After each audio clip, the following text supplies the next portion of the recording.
Just before we do that, I'd like to make a quick statement about Bill C-21. As you know, the government introduced Bill C-21, which is the most significant gun control legislation in a generation. It includes a strengthening of an AR-15 assault-style rifle ban, which have no place in our communities. It includes a national freeze for handguns. It includes red flag and yellow flag laws to help reverse the alarming trends between domestic abuse and gun violence, among other tools for law enforcement. The bill is now made its way to Senate. We're calling on Pierre Poilievre to tell his senators to get down to work and to study this bill so that we can pass it before the summer recess. The simple reason for this is that it will save lives. Donc, le gouvernement a déposé et adopté ici dans la Chambre des communes le projet de loi C-21. C'est la plus significative réformation de le règlement sur les armes à feu dans une génération. Ce projet de loi inclut des initiatives tellement importantes, par exemple une bannière nationale sur les armes d'assaut plus forte, un gel national pour les armes de poing, des drapeaux protocoles rouges et jaunes pour mieux protéger des femmes et des jeunes filles. Donc maintenant, nous appelons à M. Poilievre de dire à son équipe dans le Sénat de faire le travail d'étude à ce projet de loi et d'adopter ce projet de loi avant l'été parce que ce projet de loi va sauvegarder nos communautés. On the Bernardo prison transfer, you've expressed previously your unhappiness with the decision to allow him to be transferred from one prison to the other.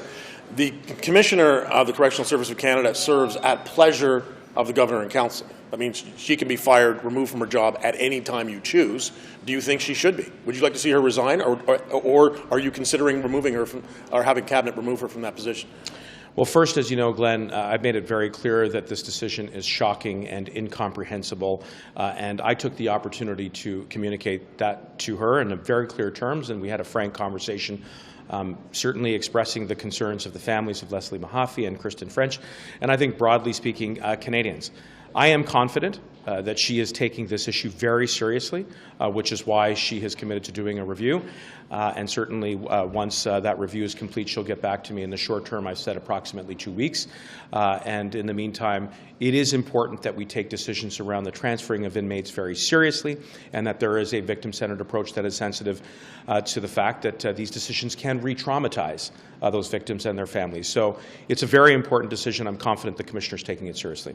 Premier Ford spoke about this in the legislature a couple of days ago, and he said you're expressing similar outrage to yours, also saying that he thinks Bernardo should be kept in maximum security 23 hours a day, except for 1 hour a day when he's released into the general population.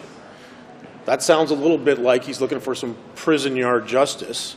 Do you support that point of view? Do you think that's an appropriate thing for the Premier to say? I think there's very strong consensus that when a court of law found Paul Bernardo guilty of some of the most heinous crimes known to the history of this country, someone who preyed upon women and young girls, that he would spend out his days in a maximum sentence, a maximum security institution very seriously, and that's no longer the case. So there's, I think, a very strong point of view among Canadians that this decision defies explanation, and that's why the Correctional Services of Canada is undertaking a review. The Premier is suggesting another inmate should take justice into his own hands, and I'm just reading between the lines what he's suggesting. Why release him into the general population an hour a day? It sounds like he wants another prisoner to beat him up or worse.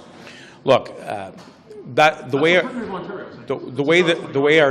way the justice system works is people are investigated, they're charged. If there's a sufficient amount of evidence to prove beyond a reasonable doubt, they're convicted, and then a court of law dispenses justice in the form of a sentence.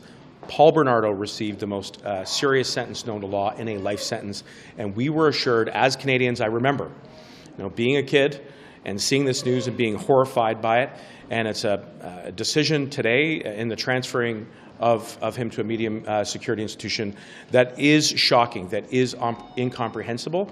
And so I think the next step right now is for the Commissioner to undertake this review, to report back, and we'll take it from there. Thanks very much. Firing offense.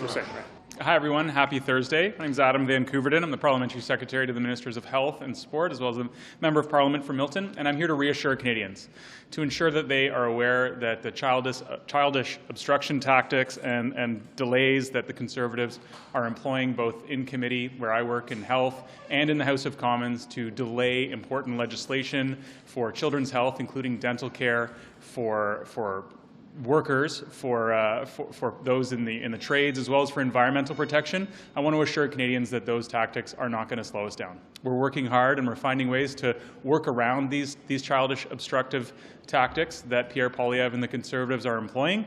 We're not frustrated, we're positive, and we're motivated to get these important pieces of legislation done. I have with me two letters, one in English and one in French, that the Honourable Jean-Yves Duclos, Minister of Health, has written to Mr. Poilievre regarding whether or not he's committed to ensuring that the 1,100 children in his riding of Carleton, as well as the over 300,000 children across Canada who have benefited from the Canada Dental Benefit, in being able to visit the dentist, as he's been able to do for the last 20 years as a Member of Parliament. He has dental coverage and insurance, as I do, as other Member of Parliaments do, and I believe that the kids in his riding, as well as those across the country, deserve the same. So we sent the letter 8 days ago. We're waiting for a response, but I just want to assure Canadians and reassure Canadians, because they're seeing evidence that this House isn't working. I would reassure them this House is working. Committee is working despite these childish delay and obstruction tactics from the Conservatives.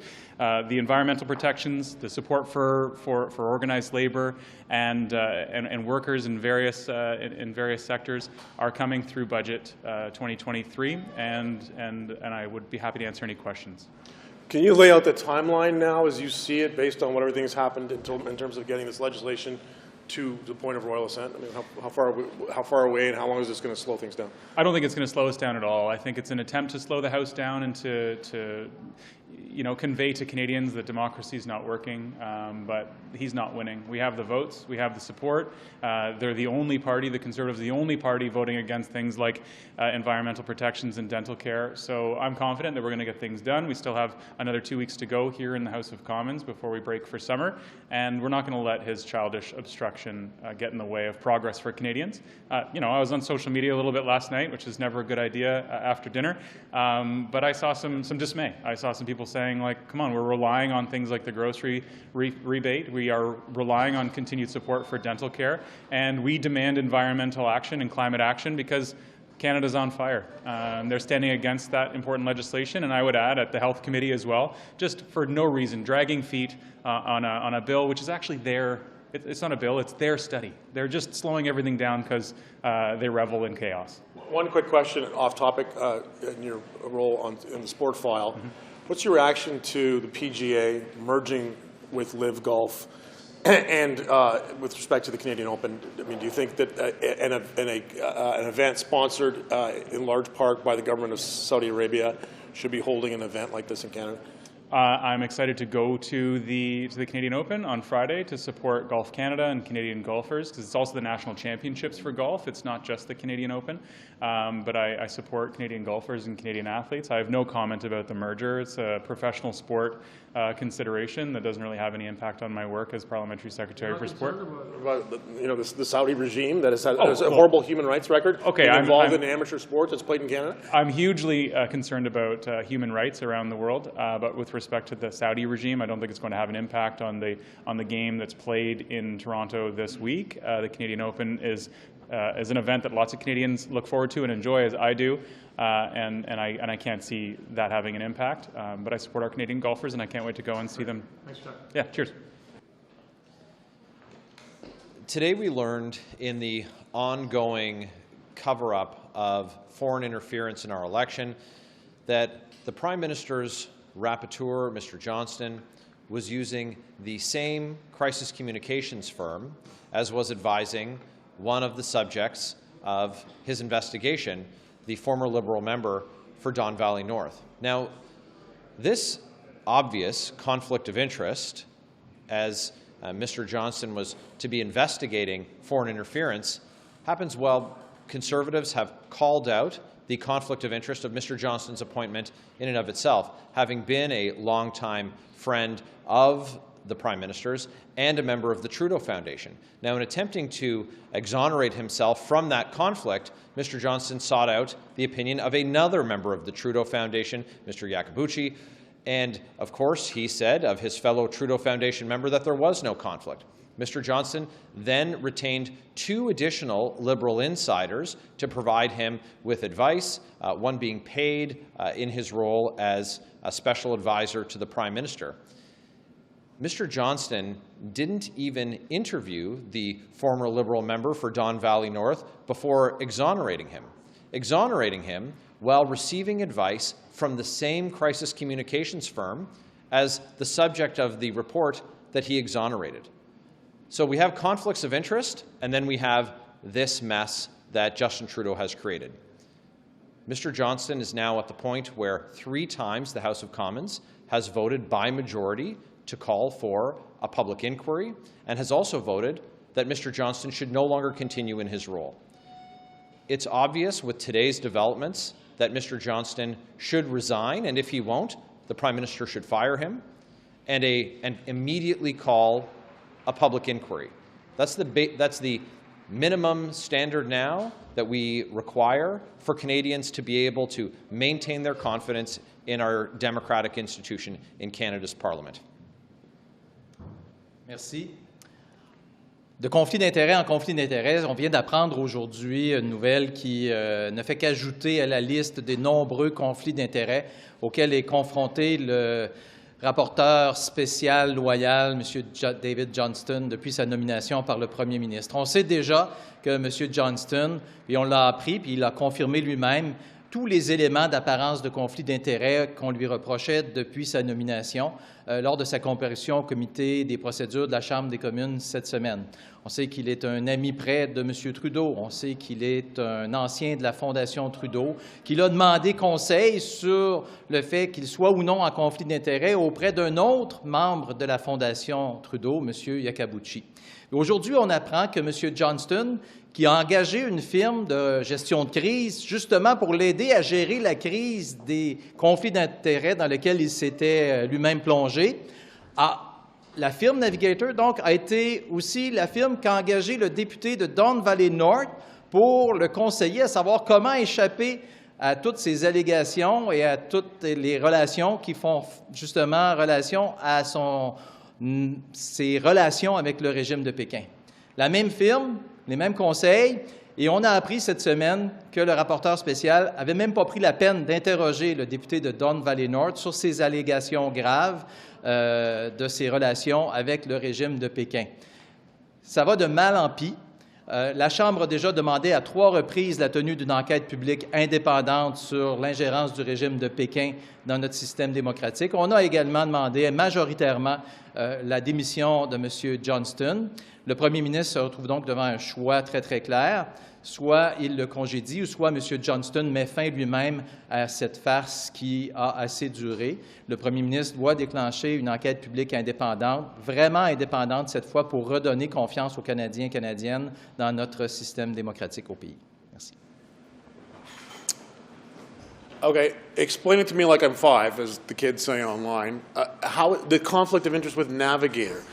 Johnston hires Navigator to help him with press releases, unaware of the fact that Han Dong has also at some point hired Navigator. But what is your theory here, that Navigator is somehow pulling the strings on Johnston's report? I mean, I'm not sure. I don't quite understand your. I mean, there's this appearance that they're linked in this way, but I don't want to say it's appearance of conflict. Explain to me why it's what you're concerned about, what you think happened, and how this affected the outcome of his report. Is what I'm trying to get. Mr. Johnston has said he received extensive support from Navigator.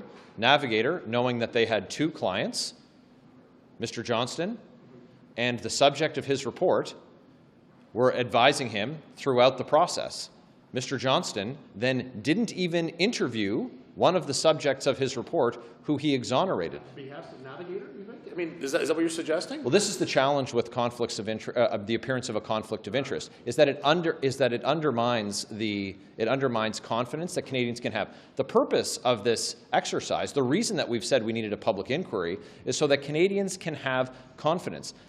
Time after time in this process, we continue to see these. In one case, if we had one person with a connection to the Trudeau Foundation, you could say it's a coincidence. But we have Mr. Rosenberg, who is the CEO of the Trudeau Foundation, who was the subject of a foreign influence operation, as reported in media, with the effort to target the Prime Minister. Mr. Rosenberg was CEO at the time that donation was received from cutouts acting on behalf of Beijing. And then Mr. Rosenberg is asked to write a report on foreign interference for the Prime Minister. The Prime Minister then appoints a special rapporteur. That special rapporteur, also a member of the Trudeau Foundation. We're familiar with all this, but are you suggesting that somehow Navigator acting because they had a client hand-on, that they are somehow interfering or changing the outcome of Johnston's report? Is that because he says all they did was help with press releases and logistics?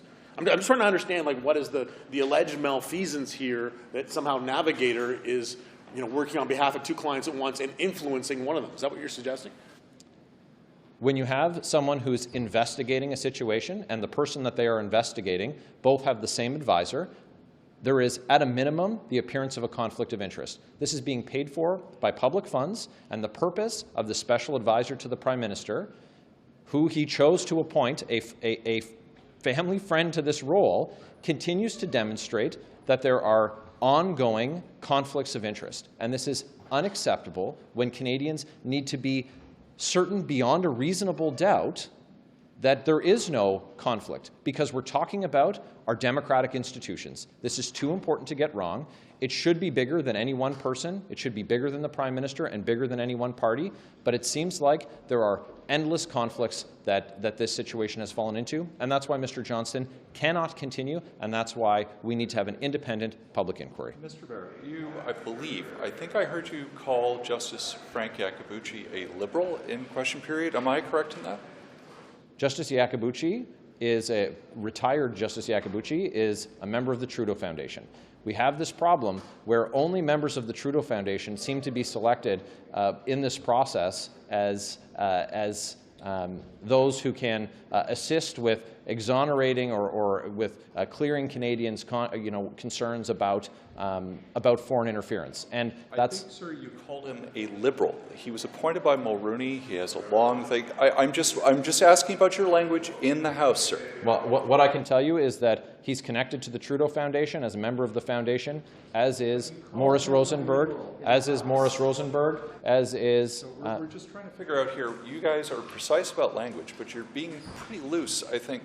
It seems. Well, I wasn't reading notes. I wasn't I'm reading just notes. asking. You're asking about a Supreme Court justice here. And I've given you the answer. The answer is that with several living retired Supreme Court justices, dozens of retired Superior Court justices, the only one that another Trudeau Foundation member would use to clear themselves of a conflict of interest is a person who's a member of the same organization, which is the target of a foreign influence operation from the dictatorship in Beijing. And obviously, that's obviously that's unacceptable. On a totally different topic. On hybrid parliament, are you comfortable with the hybrid parliament continuing?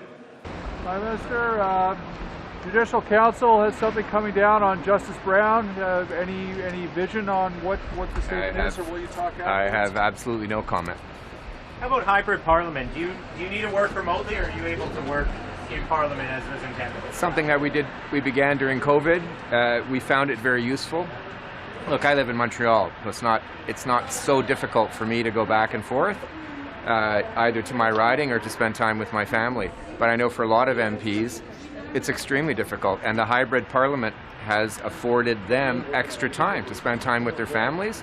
It's also created a great deal of flexibility with respect to work-life balance for us, and I think it's critical to maintain. What about people who say MPs are very well compensated? Part of the job is traveling to and from your riding. That's why MPs are compensated the way they are.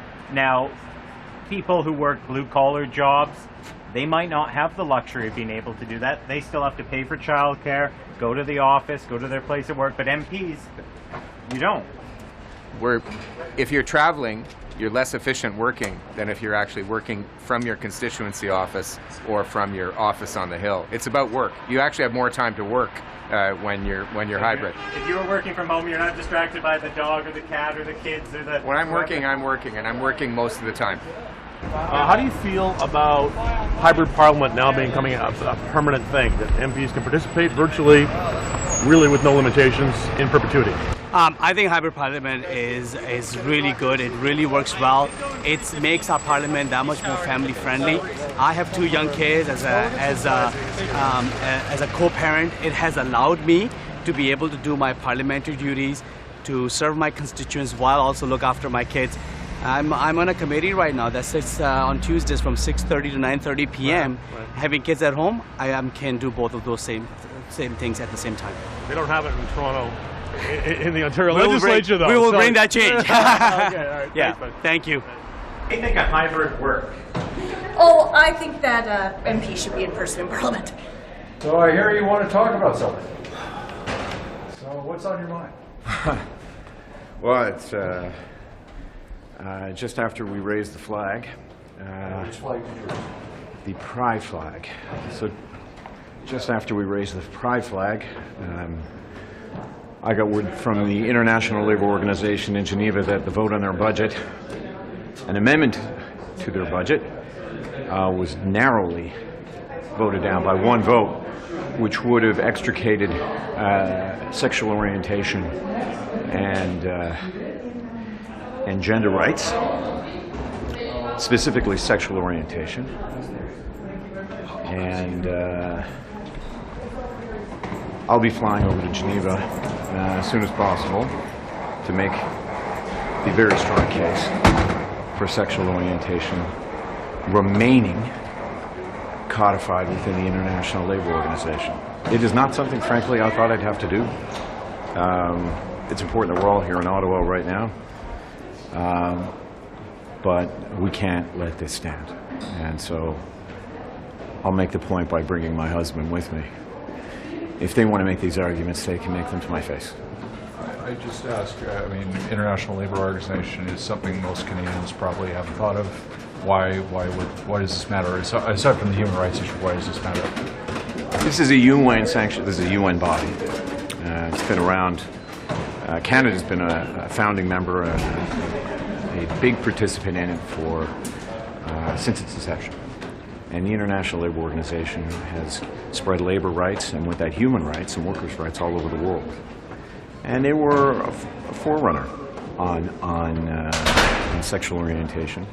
And look, I'm one of these people that I have gained the right to marry the person whom I love.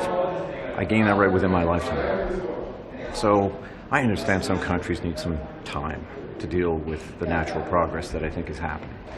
And I don't like going in and lecturing people, but I won't have it taken back. This is a right that was won. This is not a right that I will watch be taken back. Like, you can't. So the fight continues on an international level, and the signal within a UN body has to be heard very loudly and very clearly that once rights are won, they are not taken back. Which country is in flux here that caused this to happen? I'm going to go through the roll call right now. I just got out of Treasury Board. I want to find out. And, you know, people need to be held accountable, and countries are held accountable. So we'll look at the roll call and see exactly who decided to do it. But I want to fly in, myself and my husband, and I want to make the argument, and I want them to say it to my face.